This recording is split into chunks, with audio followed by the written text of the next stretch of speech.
looking at the um, instance details screen, which you just follow through by looking at virtual machines and following through from home, you could see we're now in the state running.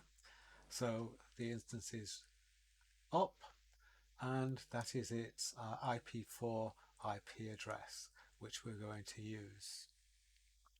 So what we'll do now, as we did before, is connect using PowerShell. So this is just the PowerShell console. You should ideally have saved this information. Just zoom in a bit there so you can see SSH -I is the says which key file we're going to use. Then you want the appropriate path name in whatever file system you're using.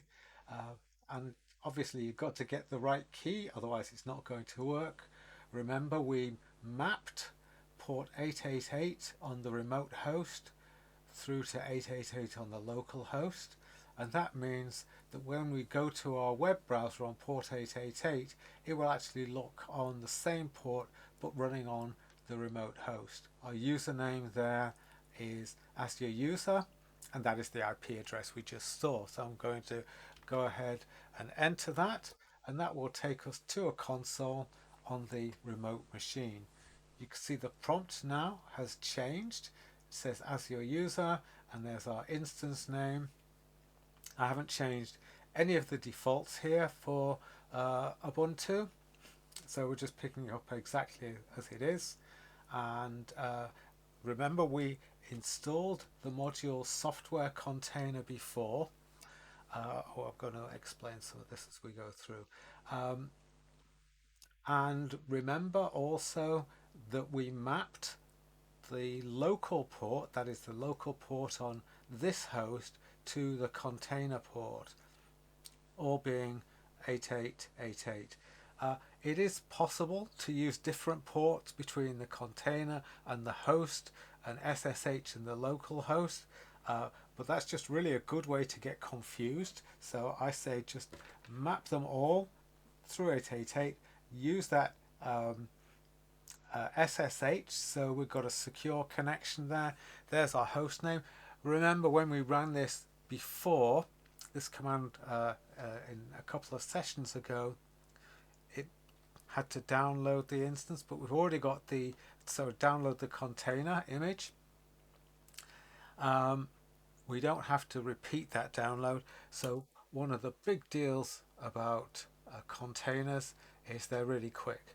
So you can see nothing is actually happening here because it's actually, oh yes, it's actually come up with the information.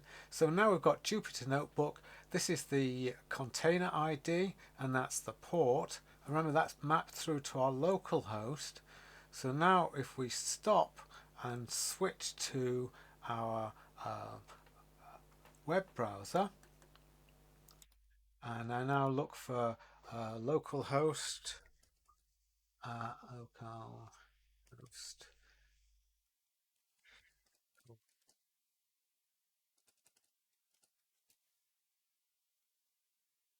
It comes up with the screen asking for the password, which of course is available in your show notes. So this is where we got to last time, except now we've stopped and restarted.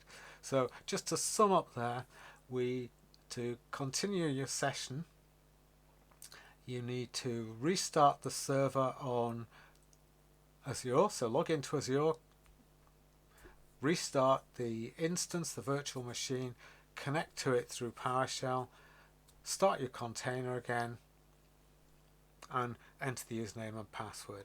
So if you get to this point, we'll continue in the next videos how to upload files and actually work on this Jupyter Notebook on the remote server.